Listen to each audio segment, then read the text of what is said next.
All right, without further ado, our first guest, you know her, you love her. She's been on the show before. Her name's Courtney Turner, and she recently co-authored a book. Well, before we go on to who she co-authored a book for, Courtney Turner on X and over here at CourtneyTurner.com. But you got to spell her first name properly to get to the website. Otherwise, there's other people with a similar name, but she spells hers differently. Good to note those details. Her co-author, also returning guest to Grand Theft World, Patrick Wood, has a long history as an author. I mean that in a reverential way. He's been writing on these topics since I was a wee child back in the 70s. So, Trilaterals over America, Trilaterals over Washington, his work with Anthony Sutton evolving into the Technocracy, Stop Technocracy movement.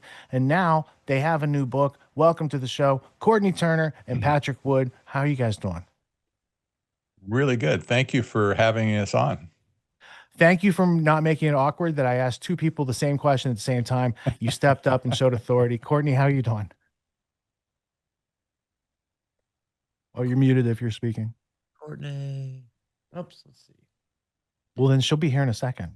Patrick, it's been 11 years since I've seen you in person at Ernie Hancock's house. You're looking well. How have you Wow. been? Just really good, actually. I'm thinking back to that time when we were at Ernie's house. He's since moved, of course, but those are good days. Well, you have a way of, I think it's the nature of probably your attitude and how you approach work, but you seem to not reverse age, but you seem to hold steady at a quite respectable, experienced level. And is there a secret to your good demeanor, your happy attitude? You know, it's interesting you say that. I learned this from Anthony Sutton probably in the beginning. He was a very even keel guy. He was a Brit for one thing. He was very mellow but intense at the same time.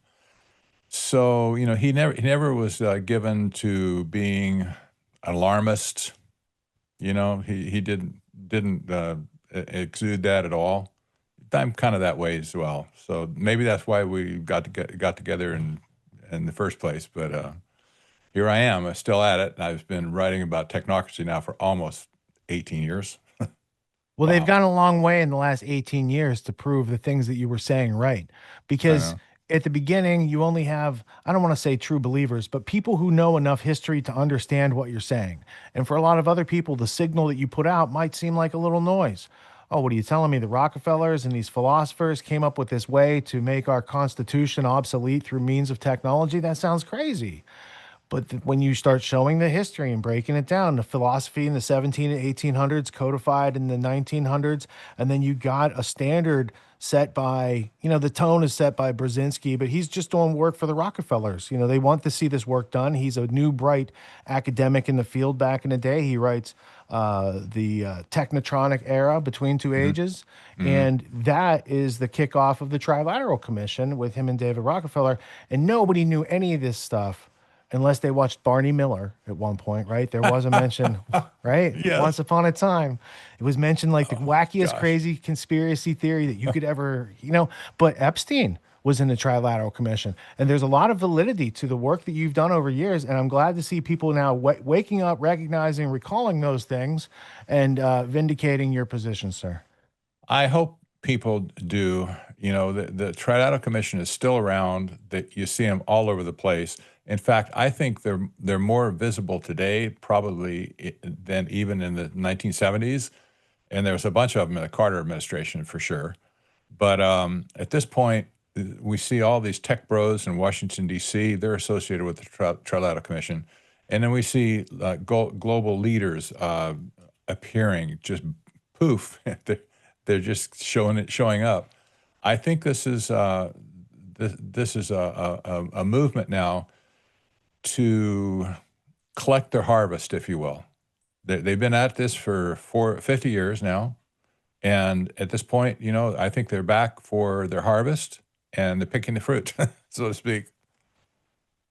Yeah, I think their term for it is the culling, right? They've Yes. built up. So these ideas that they codify, like they had the philosophical ideas and there's, a bunch of people that are philosophers that are not from this country that people don't know. But if we bring it into the 20th century, you had the technocracy movement at Columbia, and they are well-meaning academicians. They're just nerds. But some other people in power said that nerd stuff could be useful for us, because if you want to break down America, you break it down from the inside and you ruin our reputation on the outside, and then you elevate technology to the point where it makes the Constitution obsolete. And they're just about there with this whole AI project that has become the boondoggle of our age. And whether it's successful, we get, freedom is down the drain. And if it's not successful, it's down the drain. It's like they're trying to make a situation where if they can't win, nobody can win, and they're acting like spoiled little children. So, as we all adult up in this situation and come to terms with the fact that these groups exist and they do this deleterious work that's outside of our constitutional reach,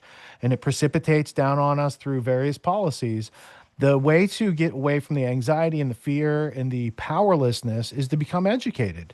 And back in the day, there was no internet. So it was like only through little books. I don't want to say little, but it's not like a huge, voluminous tragedy and hope type book. It was something that you could read in a week and internalize. And you're like, there's a very powerful group of people that are not voted on that have influence on our government. And I think that's that's very courageous and meritorious work to have engaged in back in the day when they wanted everybody working on Wall Street and selling junk bonds. Indeed. We were undoubtedly the most censored people in the world, and back in that like 1980 to 81, and we were summarily banned from B. Dalton booksellers chain across the country. We discovered then that the parent company of B. Dalton had a member of the Trilateral Commission on the board of directors. So we figure, okay, well, that took care of that. Then Barney and Miller came out, that episode that was about us. I mean, it's just so thin. It's unbelievable. And even to this day, people look at that clip and oh, that's really funny. But it was funny. That's why that was a lampoon. But it just totally destroyed our work. Just Well, amazing. I shared that clip on Facebook years ago, and it still today gets recirculated. So, howdy, Courtney. hello. I love that background. Thank you. Yeah, Is that a real that's actual wall, right? Those are like screens with a design on it? it's just with lights that make it the different colors. So, No, that's so cool. Welcome, and I'm glad you made an entrance and you weren't bashful about it. She I has was a just new I look, by wasn't the looking way. up to see who else was here. I was just going to keep talking with Patrick until you interrupted anyway. That was the plan. All right. So when did you guys get together to write a book? So I want to put your book up on screen. Final Betrayal: How Technocracy Destroyed America. Now that's past tense. I'd like to think we're still at the point where it's not completely destroyed yet. But I also asked the question after seeing all these Epstein files: are we fighting to keep these people as a democracy? Like we're trying to spread democracy to Iran right now? Is this the flavor? We're like, I think maybe we should rethink everything. So I think it's perfect timing for such a book. So what inspired it? Who wants to handle it? Go for it. me? Oh, okay. Yeah. Well, Patrick had the idea to do this book, and it was really important to him that we do a short book, which is not necessarily my strong suit, but I learned in the process. And yeah, the hope is that it's going to be a cautionary tale. So you can see it says a cautionary tale in red over there. My finger's not quite tracking. It's got the snappy type of branding that people are used to these days, right? Ever since COVID, like death is over everyone's shoulders, and we have to learn to get used to that and smile back at it, because that used to be a philosophy back in Rome. People actually knew it's like life is short, everyone dies, so let's make sure we live life to its fullest. So there can be a healthy way to do it, and I think that your use of the skull is not there to make people in fear, but rather for them to see it like there's a serious situation going on here that does involve like outliving these fools who are trying to put us all in the ones and zeros land. Yeah, well, I think it's supposed to be a warning, right? The skull is crashing through the glass. The skull was, his theme from his previous book, but yeah, the idea of it breaking through the glass and shattering it, because I think that's really kind of the imagery of what's happening right now if we don't stop it. And hopefully it will remain a cautionary tale. But I think the idea of the betrayal is really what we were trying to capture. I keep saying that it's like we have either Orange Man bad or Orange Jesus, and there seems to be no middle ground. The left just hates Trump for in my opinion, all the wrong reasons, but it's just complete Trump derangement system, complete Trump derangement syndrome. And on the right, it's like you've got this MAGA kind of cult following where it's He like can they do no worship wrong. him. Yeah, he can do no wrong. They worship him. He's just he's almost like a godlike figure. That's the whole trust the plan. He's playing 10D chess. And well, I think there's something much more serious operating behind the scenes that most people were not aware of. I think more people are becoming aware, and hopefully people who have read the book are really get a full grasp on it. But in real time, this regulatory infrastructure that has been, laid out with all of his executive orders, with his, one big beautiful bill that is not so beautiful, it's definitely massive, and all of his AI action plans, all of That's what he these did as soon very as he came, like within 72 hours of becoming president. He had like Larry Ellison and the gang up there, and they're like, Project Operation Stargate. Stargate. Yeah. And they're like $500 billion. And when you look into that, it's like Nvidia sends money to Oracle and they send money over here back to Nvidia. It's a big circular economy. It's like a big bubble waiting to burst. And it's not Yeah, anything and any of us asked for. yeah, and what I thought was just hilarious, not like, haha, hilarious, but he was asking about, because they're doing this medical revolution. Of course, the AI precision medicine is what he's talking about. And so he asked them to talk about it. He asked Sam Altman, and of course, he's not a doctor.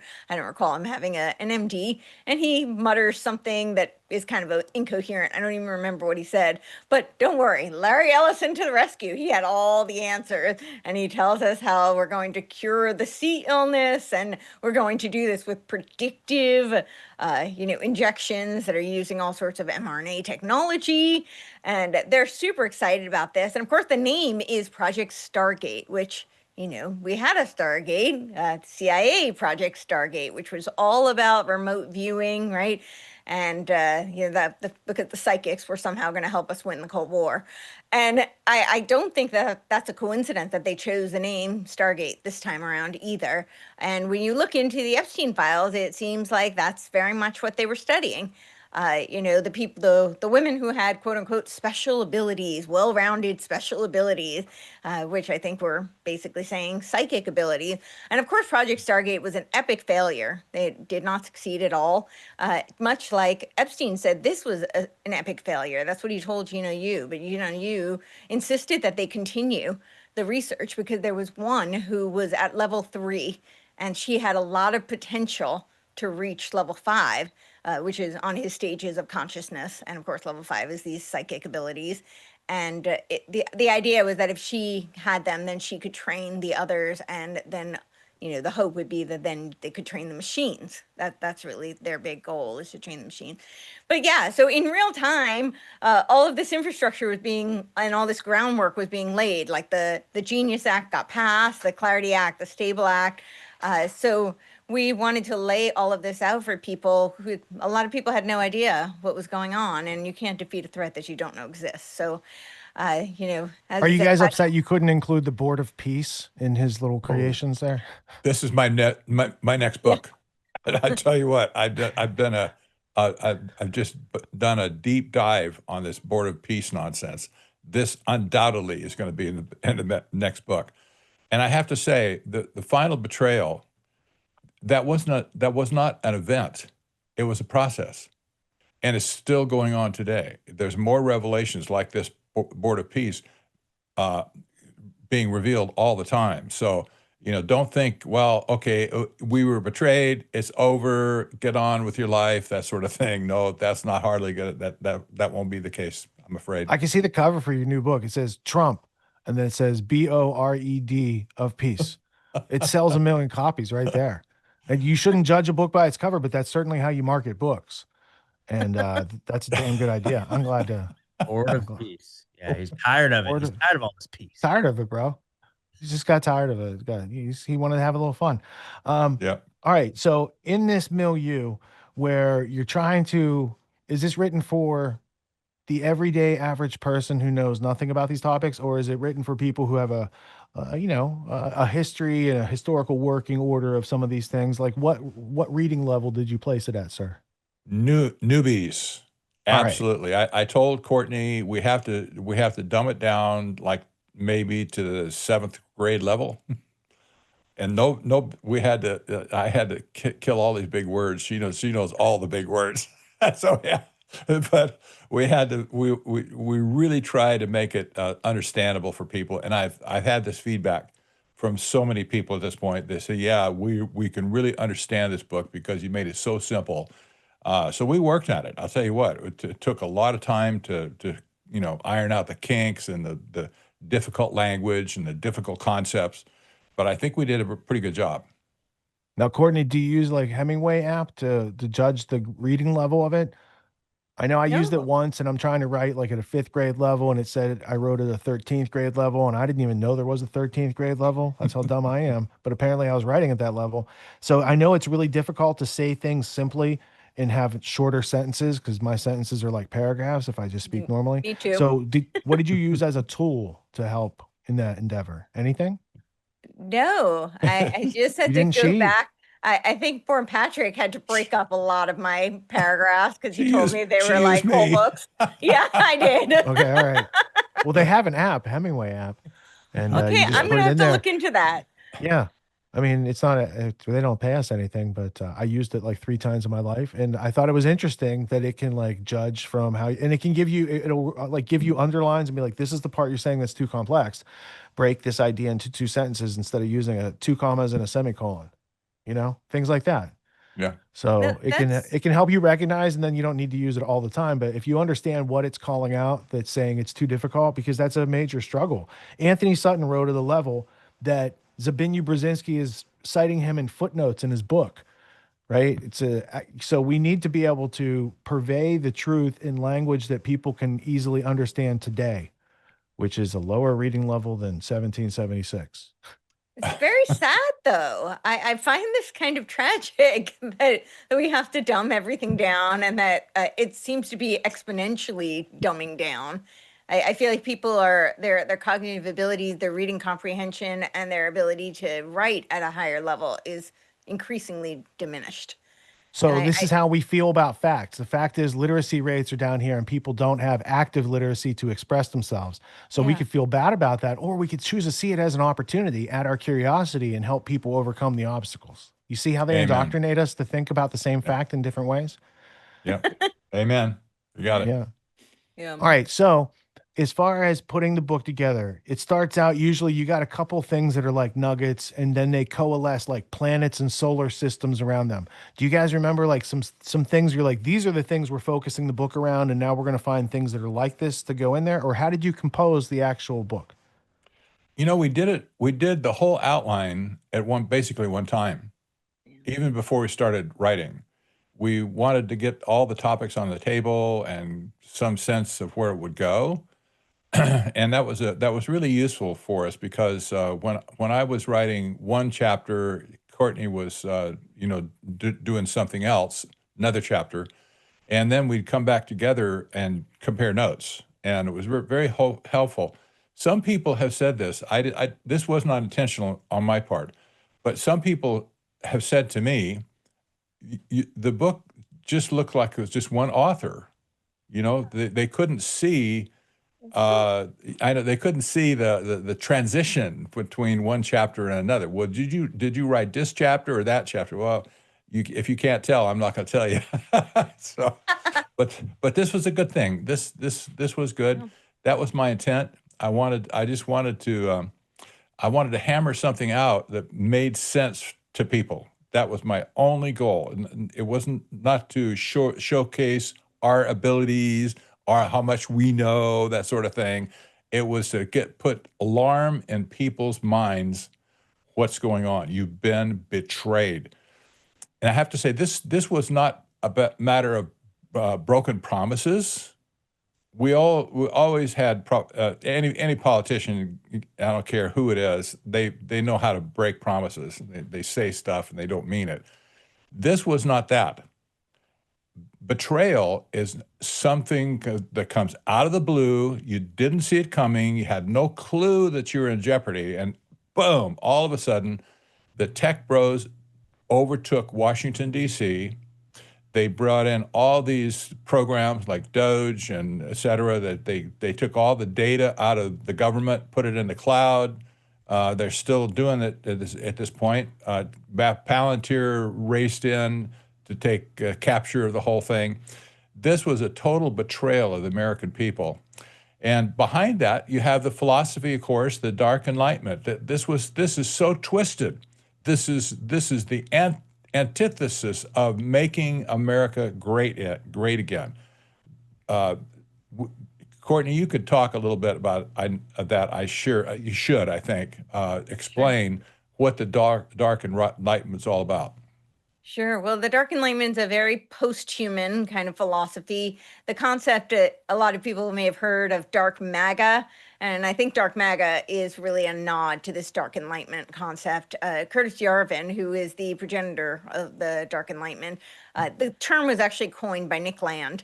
He wrote a manifesto in 2012 called The Dark Enlightenment, but it was pretty much just one big footnote to Curtis Yarvin, who is blogging as Mencius Moldbug since 2007 under unqualified reservations. He now has a new blog on Substack. It's called Gray Mirror. I've not figured out if that's like a nod to Black Mirror, but it'd be kind of funny if it is, and it would be fitting, I suppose. But he had this concept of the dark elves and the higher elves, and how the dark elves, their job was to seduce the higher elves. And I think that's kind of what he was saying, is that Dark MAGA is their job was to seduce the establishment, higher MAGA. But the idea. So Elon in the black hat. Yeah, exactly. Right. When he came out on stage and he's in his black hat and he says, I'm not just MAGA, I'm Dark MAGA. Right. So the Dark Enlightenment, as the name implies, is a rejection of the Enlightenment.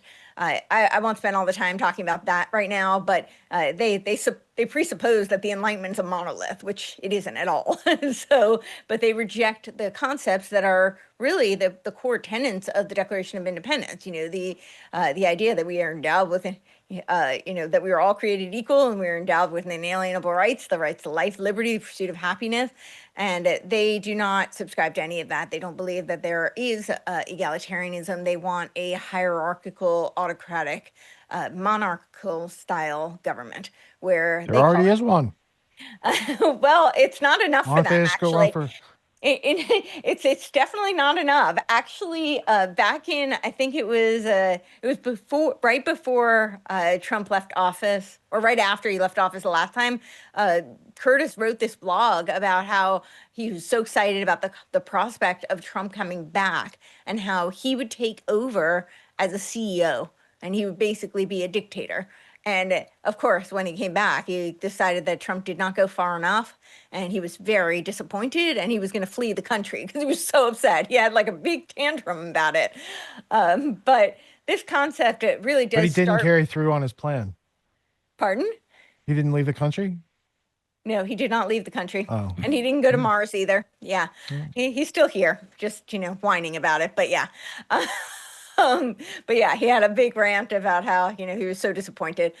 But the concept really does start with Nick Land going all the way back to the 90s. And he started something with Sadie Plant, who was a cyberpunk feminist, and it was called the CCRU. So that's the Cybernetic Culture Research Unit. And this was a branch of the philosophy department at Warwick University. And he had some very wild ideas. He was a disciple of Guattari and Felix, and he would talk about how, their concept of extraterritorialism, and it's essentially the birth of this concept of accelerationism, where he feels that capitalism is this alien force. It's not created by humans. It's like an alien force that has come and imposed upon us, and it is doomed to reach an apocalyptic state, but we should help it.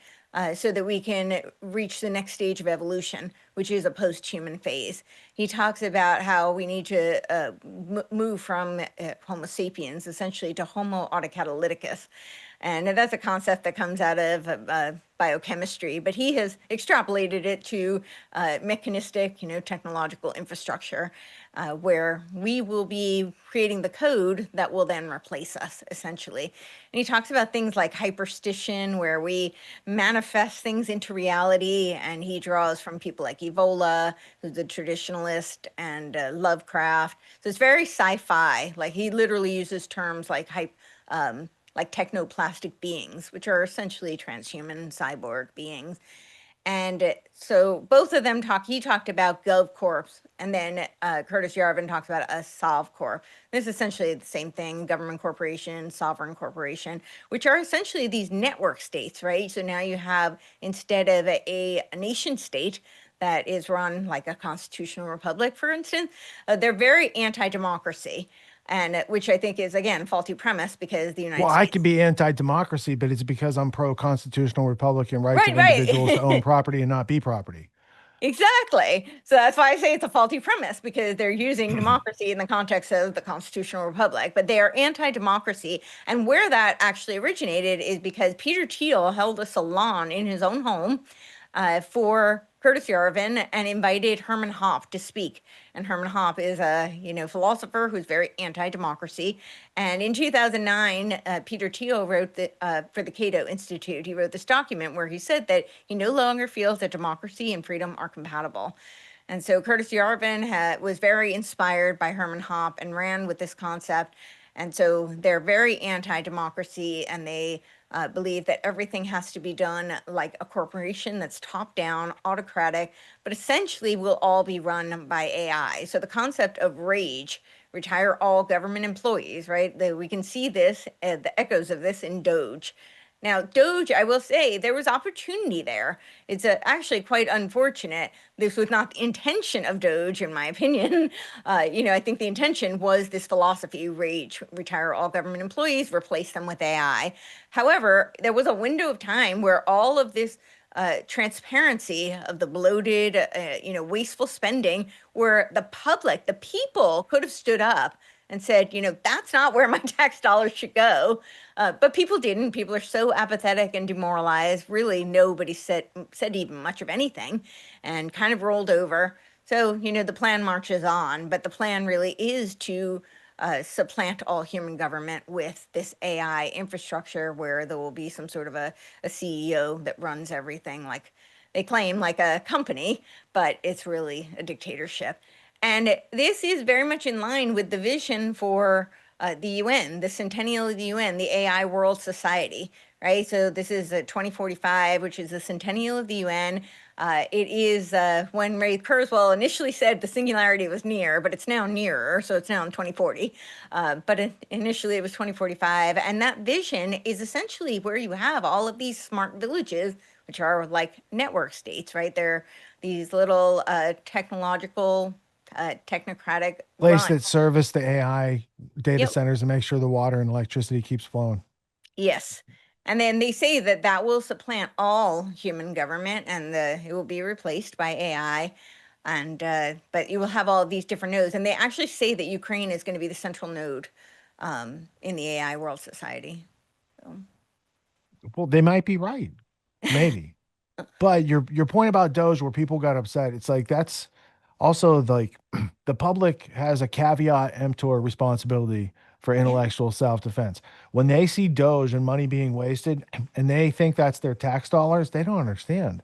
Your tax dollars just go to pay the interest on the debt that the government rings up continuously. So all that money you're saving, Trump just spent with the big beautiful bill. He just took it over there, and he's still spending our great, great, great grandchildren's money into the future like that's ever going to happen. So they're building castles in the sand, and they're going to get washed away. Now, the cybernetics angle is one that's a thread that's long running, because they've been trying to use, since like B.F. Trentowski coined the phrase cybernetics back in 1843. They've been trying to use and accumulate information to control people to the point where AT&T in the 1990s, famous thing that we all paid for long distance. You had to call someone, you had to pay long distance, reach out and touch someone. Oh, grandma needs a call. We're giving our money to AT&T. They're building a surveillance net, a panopticon. They knew it the whole time.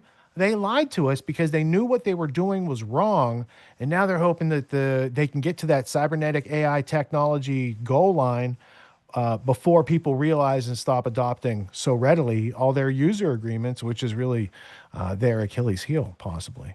But Yeah. Patrick, I want to go to you because in addition to the Cato Institute, and I was just going to point out, anything Cato is internationalist, Koch brothers. These are the people, like the Koch brothers made their money from the people that Anthony Sutton pointed out as the Wall Street bankers and London bankers that funded, communist China, communist Soviet Russia, these sort of things, and then made their billions, came back here to shape politics in the form of internationalism. But I also have a good deal, not all of Patrick's work, but over the years, there were certain things I saw, scientific dictatorship, there's the Martin Erdman PhD, there's other things that Patrick has done throughout the years that I've collected and sorted through. But I think that all the experience, I was just looking through the roots of technocracy and some of these other ideas, presentations, books that you've put together over the years, they really have built and kind of culminated toward its own singularity of helping the audience to realize. And if like you're trying to outpace Kurzweil, he's got his singularity, and you're trying to get people to realize before that thing gets here. But we know what they're doing is wrong, so they have to do things always like hidden from the public. Whereas you telling the truth, you can just go out and stand in the light of day and megaphone it through various types of media and literature. But I wanted to remark that That's a it's good building, point. That's a it's good building point. toward a crescendo for you. Yeah. Yeah, I like that. We're in a race for sure. They're in a race to hide the truth. We want to expose them. And at this point, I don't. I've been so censored by Google in the last 4 or 5 years. It's not even funny. My website traffic, where I used to get routinely 30,000, 40,000 visitors a day to our website, they've trashed our traffic. I don't get anything from Google at this point. I have an app that tells me where all the traffic comes from, and I have no traffic at all from Google. They've just completely buried me. So I'm on the short stick end of the stick again, just like I was in 1980. Oh well. The people who are bookmarking the website and they come back directly, maybe they get the email Substack or my emails to go out, and they come to read articles, but we don't have the exposure that we had before when Google was leaving us alone, basically. Well, there's some asymmetrical ways you can go about it. Like if we look at AI from the other side as like a double-edged sword, there are ways you could bring your past books to life with it. There are ways that people can find your work not through Google searches, but most things in the future, like AI is going to go out to websites. So the website has to be able to speak to the AI so it can bring back, Yep. this is the book you want to buy. And you say to your AI, add it to cart. And then Patrick and Courtney's new book shows up in the mail. Mhm. Yeah, So exactly. we can't be I Luddites. We just have to be informed as to how we use these Yes. new tools. And if we're promoting freedom, like me not using AI, I don't use it that much, but I've used it more in the past couple months than I have since they made it, only because me not using it is not going to help us beat them.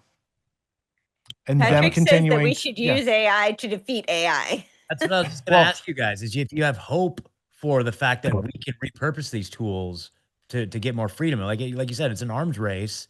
And I don't know, I have faith that there's potential that a lot of these tools could unlock our ability to, there's just going to be constantly back and forth, but that's always been the culture of the hackers and the penetration testers. Like the black hat hackers have conferences showing off all their skills while the professional cybersecurity experts are constantly putting up their defenses, and then it's kind of this cat and mouse back and forth game that's almost like playful in a way, and it's Well, like, I think it's who it learned from. And, the people that developed it, let's say they got a little sociopathy, psychopathy, so the AI reflects that. If more normal, reasonable people start interacting with it, and when it comes back with a response that you find unacceptable, you let it know, hey, you can't do that to people. That would be unethical. exactly. Right? That's part of the problem, is that so Yeah. much of these AIs are being programmed by people that don't have freedom in mind, don't have our best Or interest experience. or Yeah, they experience. just don't Yeah, have or there's all experience.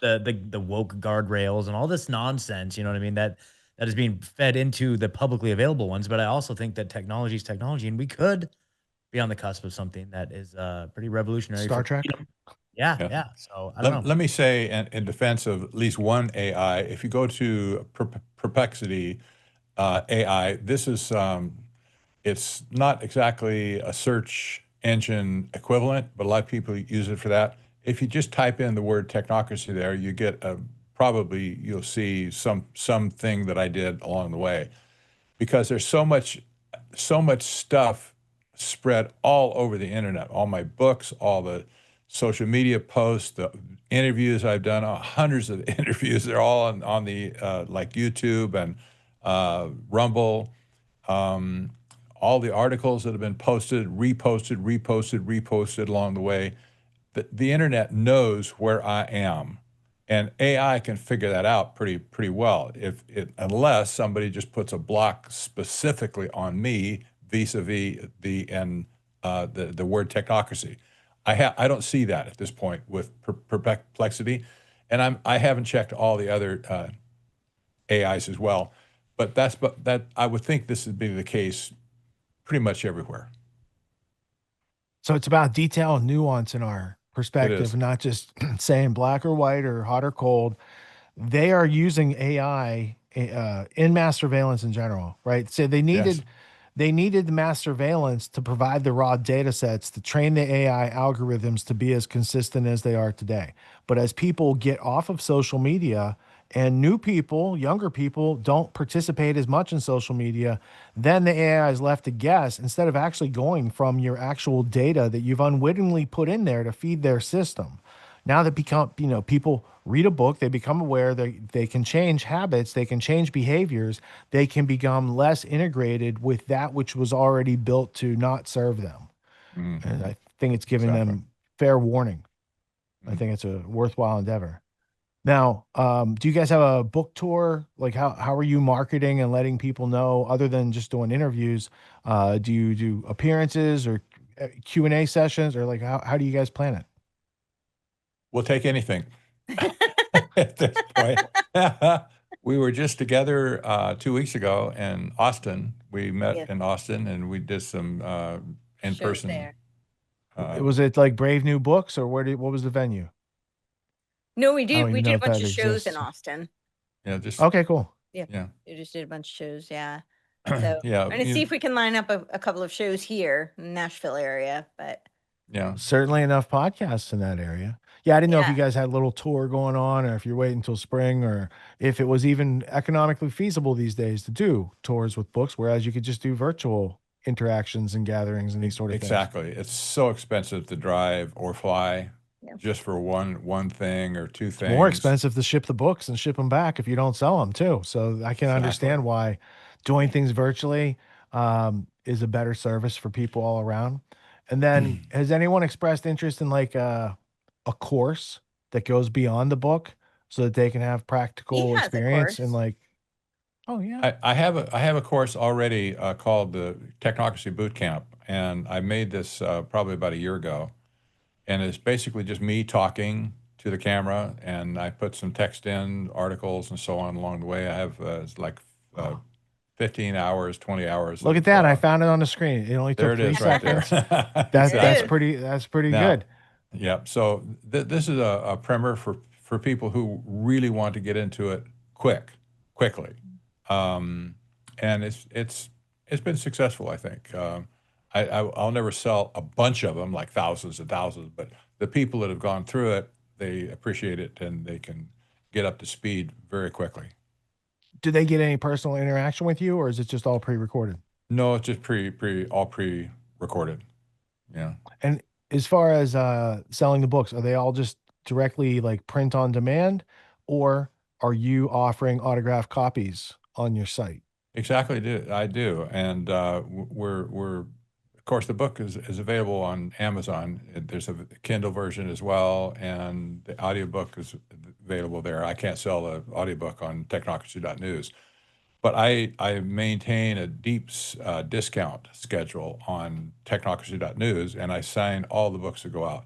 If Courtenay was living right next door to me, she'd be signing them as well. But But I do this as a service. You just, you know, just I don't know why I do it. I just do it. I I've think always it's done good it. for authors to do that. That's why, Yeah. I wasn't sure if you did. And if you weren't doing it, I thought maybe you'd pick up it's a smart idea.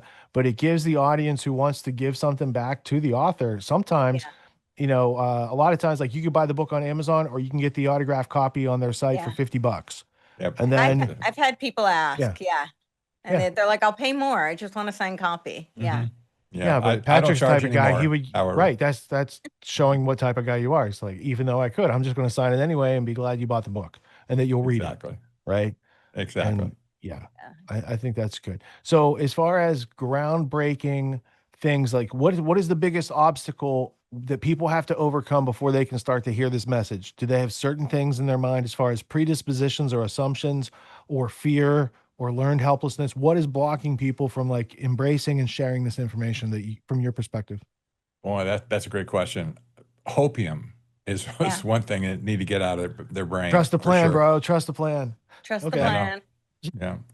Yeah. I see this all the time. You know, people just want to argue, you know, you don't see it right, you know, you're trying to fool us, you're whatever. Uh, I just slough it off anymore. I don't even argue with people at this point.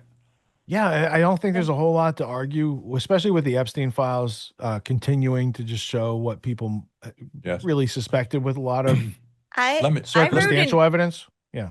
yeah, I let me wrote just oh, go sorry. ahead, Yeah. Courtney. I was just going to say, I wrote an 18,000 word essay on the Epstein transhumanist conspiracy last year before the files even came out. And I mean, most of that stuff was already public. They have released, they say it's 3.5 million. There's over 2 million more that have not been released. So At least, I think yeah. they've only released what they want us to see. And they're just promulgating the narratives that they want us to hear. And the rest, I think, is all just like chaos and distraction. So, but yeah. Yeah. They purvey it, it normalizes, nothing happens, they move to the next thing, and that's how they got everyone to vote on it, even though most of the people who voted are being blackmailed by the people who own the list. Yeah. When they had unanimous consent on both sides, I was like, somebody cut a deal and said, here's how we're going to do it, and it's in a way that doesn't get any of you guys in jail. And they're all like, yay. But You know. what most people miss though is the infrastructure, it's the architecture, right? It's the operation, the apparatus. That is not new. That's not an Epstein thing. That's not a, present thing. That has been happening throughout history and will continue to happen, far into the future. And that is exactly what most people are missing because everybody's so focused on we need arrests for these specific people. And I'm not saying that, it wouldn't be nice to have justice. I mean, that would be great, obviously. But more importantly, if people could recognize the infrastructure that's being laid and the cybernetic organism that they're trying to create, and then maybe we could poke a hole in it. Maybe people could start to push back against it. But people are not focusing on that at all. If you look back at Epstein from 2005 to 2010 and strip away all of the sex, basically, if you can't, people always want to look at the sex. That's what on their mind. You can't. I don't understand it, but people want it. That's all they want to talk about. If you remove the sex from the whole thing, you find. Well, let me put it this way: why did the Trilateral Commission induct Jeffrey Epstein in the first place? What drew them? Because this is not like a membership where you apply to get access. David Rockefeller and Brzezinski themselves picked everybody that was on the commission. Why were they interested in Jeffrey Epstein in the first place? Number one, he was a mathematician. He understood the genesis of cryptocurrencies. He understood finance inside and out. He was a master of transhumanism as well. He funded all these organizations. There were the seed organizations, not just technocracy like crypto, but also the transhuman angle. So he made these strategic investments. They weren't billions of dollars. Nobody was lathering that kind of money back in that day. You see people throwing around trillions or billions of dollars right now, but you didn't see that back then. $100 million investment given to a bunch of transhumanists at MIT or whatever, that goes a long way to get stuff kick-started. He kick-started. He was at the nexus of all these things, and what he brought to the Trilateral Commission, he brought the expertise that would launch technocracy and transhumanism into the future. They didn't have anybody at that point who could do that for them. Larry Summers, interestingly, attached himself very, very much to Epstein. You see Larry Summers later, a couple of years ago, became a board director of OpenAI. And so this is the old guy now, right, in the room. So Jeffrey Epstein was at the nexus of all these things. He was orchestrating. You can see his hand in almost everything nefarious that we're talking about today. If he had not been captured, if you will, by the sex sting in the first place, he would still be doing it to this day. I'm convinced of that. But whatever, he got tagged. Maybe it was a overzealous prosecutor or police or whatever who tagged him, but he went down in any case, and he did. And now they have to cover the tracks, and the way they can do that is just, well, he was just a sex pervert. That was all. Oh, sorry. Go on. Yeah. No. I was going to say, but he continued long after he was convicted. I mean, they were still doing deals with him. Yeah, because he's a made man. He's untouchable. Yeah, And, exactly. So we'll get to like how he got pinched, but real quick, I just pulled up Gmail to do a search of cybernetics in his emails. And so along with transhumanism, these agendas have been running, and it seems like he's like a point man of various projects, and like Bill Gates was a point man for a bunch of projects too. So he's serving an elite class. My question for Patrick, did he go to Trilateral Commission before or after? Did Epstein go to Trilateral before or after he was involved in Iran-Contra? It would have been after. All right, right on. Mm-hmm. So he's like at Bear Stearns, Iran-Contra. He makes his bones, proves his worth, and then he gets the invite to Trilateral. That does make a sense as far as his ascent to fame and fortune in those areas. And then from there, it seemed like he just inherited the Robert Maxwell espionage network with backdoors and promise software and all the other stuff that Ghislaine represented, but they needed a guy to do some of the business. And they also needed her to do the madam thing, which facilitated the blackmail and getting the drop on people in the business. But that business is not any different than what Roy Cohn was doing in the Plaza Hotel Blue Suite parties back in the day, right? So it's like Epstein is, serving an upper echelon that is still not disclosed to the average public. And it's that upper echelon that's bringing forth this dark enlightenment, if you will, because those people driving the technology, a lot of them through history have been like of the pederast quality. Arthur C. Clarke and a whole bunch of other people that were involved in cybernetics and development of AI, Marvin Minsky, there's a whole lot of them that seem to have a proclivity for child abuse. And that might have been another overlapping part of their Venn diagram as they develop these other non-freedom related ideas. But I think it was actually also part of the studies, because I think that when they were studying the, like it's a form of trauma-based mind control, and they're trying to rate the scales of consciousness. And I think that the trauma, I don't want to be graphic, but I think that was actually part of the study. I don't think they were separate. Well, the manipulation of people through, so there's like World War II. So World War II happens, a whole bunch of experiments happen during the war by the Axis countries that couldn't be carried out by US and UK, but the US and UK needed that information on like, when does human blood boil? So they can send people up in a U-2 spy plane. So they bring over Hubertus Strughold as a Nazi, and he helps the Air Force base down in Texas. But alongside that, right after that, they have the Macy conferences where they're trying to figure out cybernetics and command and control the human machine. And then after that, they start MK Ultra kind of parallel, 1953 through the 70s, if they ever ended it. I don't think they ended it. I think they took it public. It went from a thing they were trying to learn how to do things to like they just released that on the public, along with Mockingbird. So Epstein, according to my researcher friend Kevin Cole, who texted me about such things, I tried to get him on the show to talk about it, but he has found in the Epstein files a whole lot of interesting cybernetics connections to the point where they were trying to like recreate and revive the Macy conferences, MK They're Ultra doing it era. now. Yeah, right. Yeah. In 2020, they started the new foundation to revive the Macy conferences. Yeah.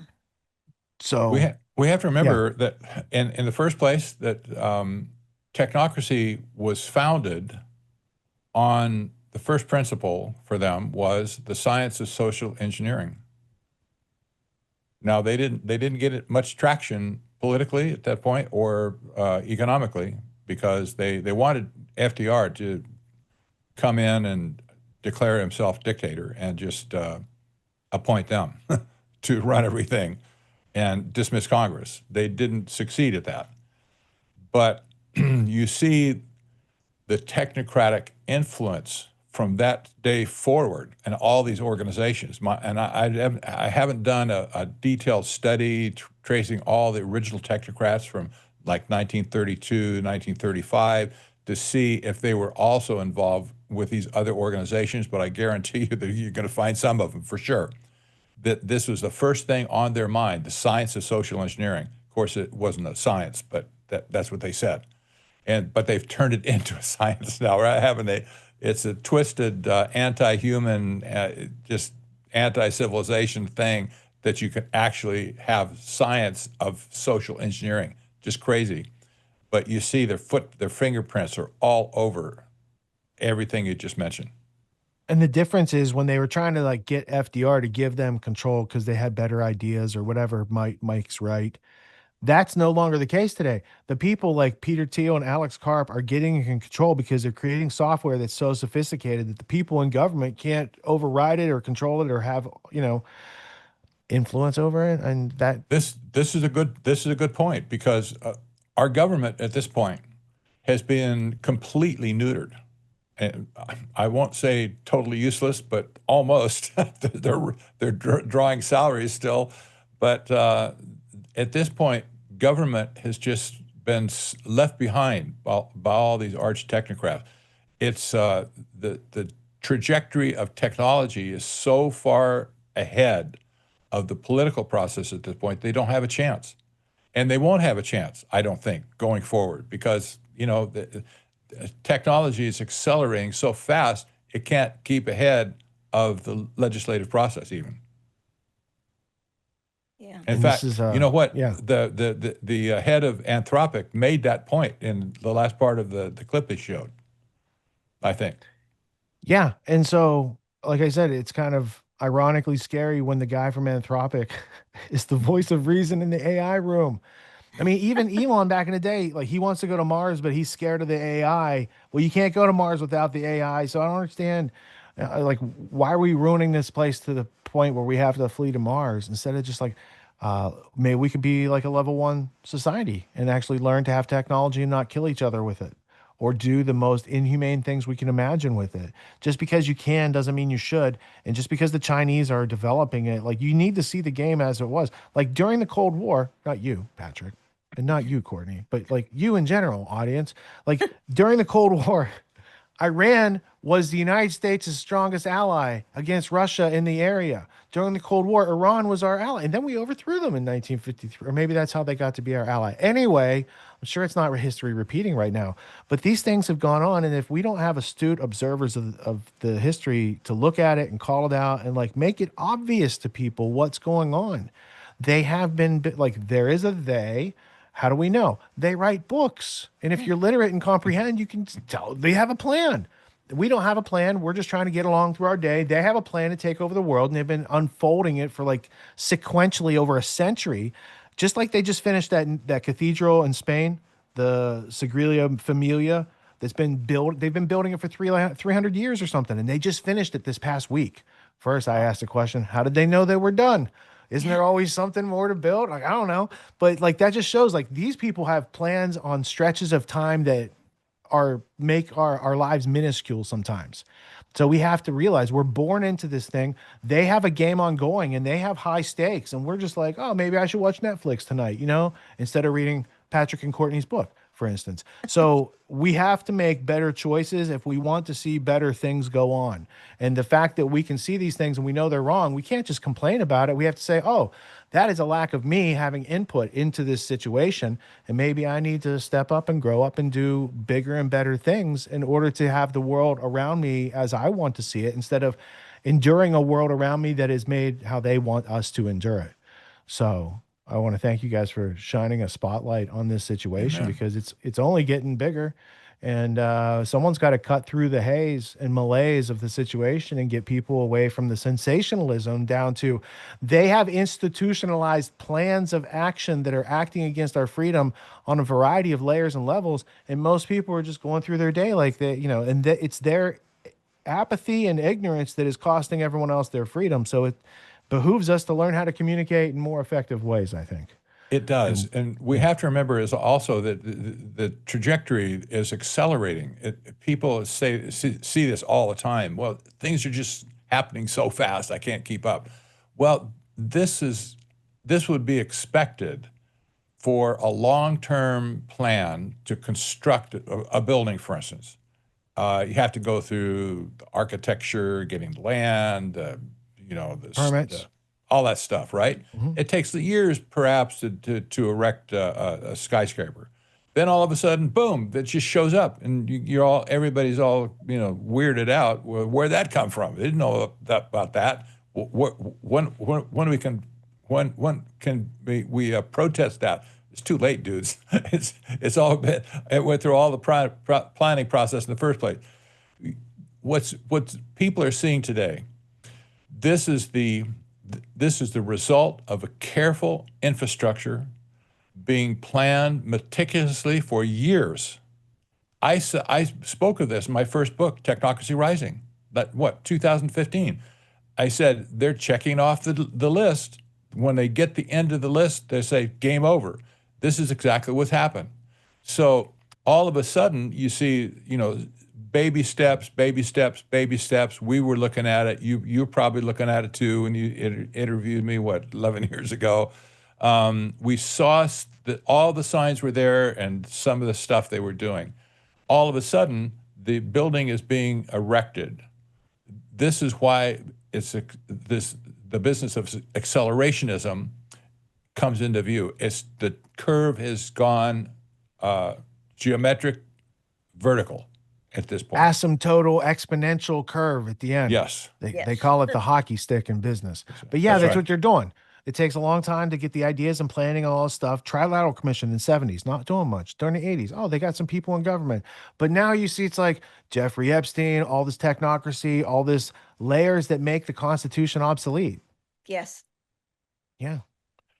I wonder if I was in the head of a Trilateral Commission person when even David Rockefeller was alive when Epstein was first arrested. I wonder if any of the Trilateral Commission members had a bird back then. Our key player in this area is offline and he's going into big legal trouble. They might have had that reaction. I'm not sure. I'm just speculating. But if I were in their shoes, that's exactly what I would have said.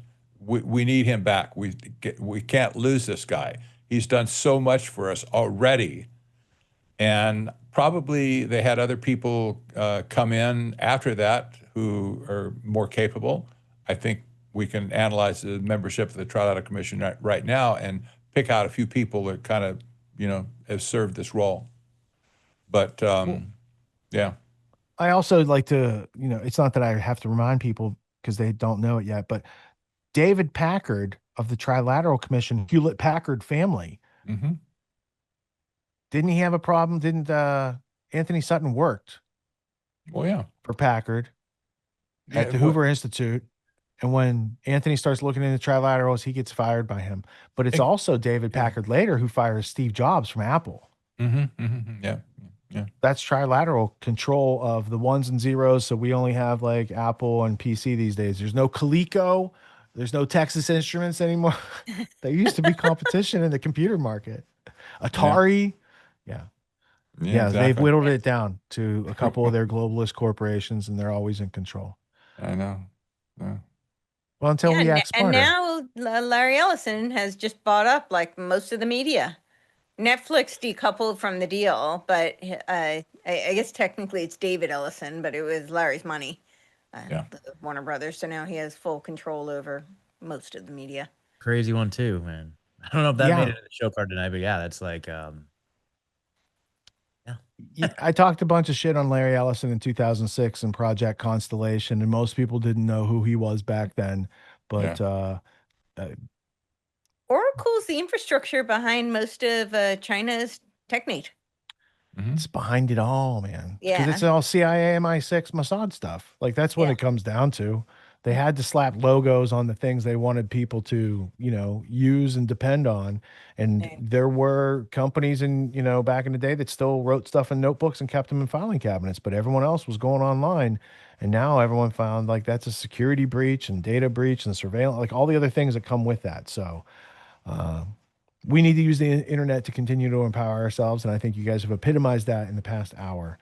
And I want to thank you, Patrick, for staying up, and Courtney for staying up later than Patrick because you're in a different time zone to make tonight's live show. And I thank you for not asking for a pre-record because it was a really busy week. And I really enjoyed having this conversation. And I'm looking forward to learning more. Do you guys have a documentary film in store? Because you could take the book easily and make a film these days. And the film would sell a lot of books and get like the message spread. And by selling books, that allows you guys to tell more people about the good message of the book. So it makes it self-propagating. Do you guys have a plan like that? I kind of have a plan to create a series of short videos explaining the book and with a hook in it to get back to our website or to Amazon. I don't know how it's going to play out, but that's a good idea, I think, at this point. Yeah, right, and yeah. a shout out to he goes by Donut, but he's put together a documentary on it. Actually, I've been on I don't think- Donut's show. Yeah. Yeah, it's not quite done, but he's done several sections already. So He was doing the Yeah. Blood Moon show tonight. oh, yeah. Patrick, I want to make sure it didn't get lost in the cracks. Trump, board of peace. That's next project, bro. I know. Didn't want it to get That's lost, a great. bro. That's a good title. Well, I can't say I'm original, but it's just a pun. So I'm sure other people have said it. Yes. He's just bored of peace already. That's all. He's going to be the $10 world billion monarch. later. 10 billion wasn't enough to keep him from getting bored of peace. I know. Yeah. And we're not done. Of course, we're not done. When they get done reforming Gaza with the Board of Peace and the stable coins and all that kind of stuff, they're going to go to Ukraine, and maybe that at that point, Iran will be ready for a new system. Go in there, I'm sure. So this will be a never-ending battle to conquer the world for technocracy. Yeah, I agree. And we have a clip later with Catherine Austin Fitz speaking about the lack of central banking of the international nature in Iran and how that could have been casus belli for that situation to give them years and years to plan for it. So I really appreciate your time and focus on these topics, and I look forward to learning more.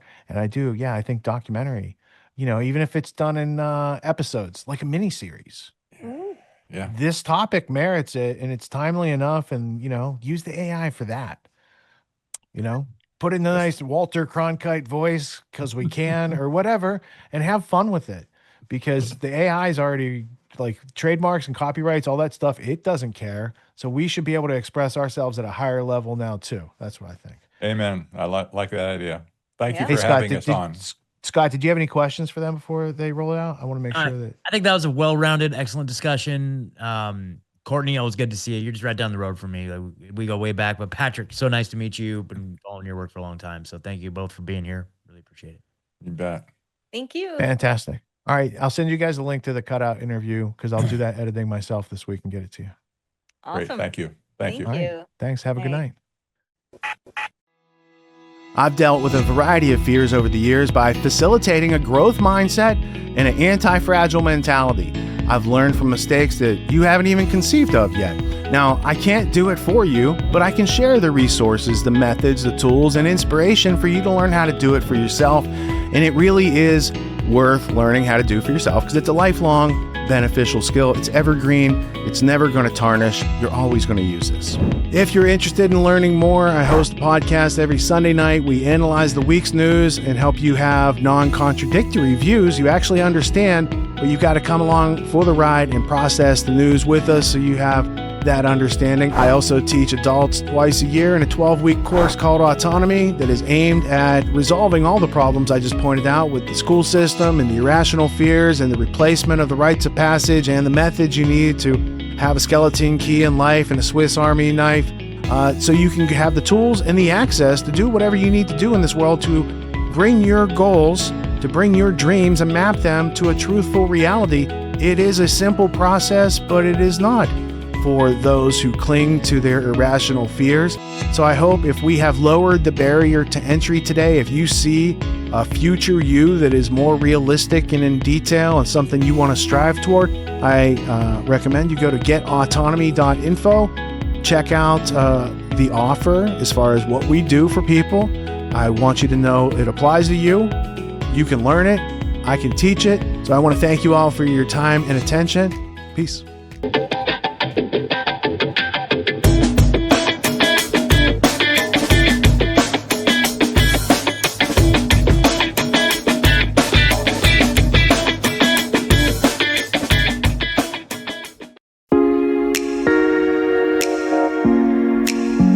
Who's going to be first off the mute this morning?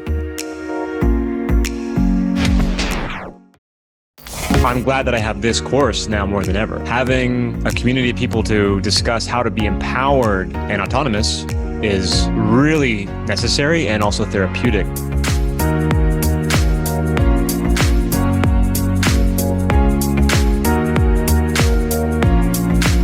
I'm this much scared about the virus and a lot scared of what's coming down the pipe as a result. All right, so first off, we're going to get you away from that fear and that stress that I'm sensing.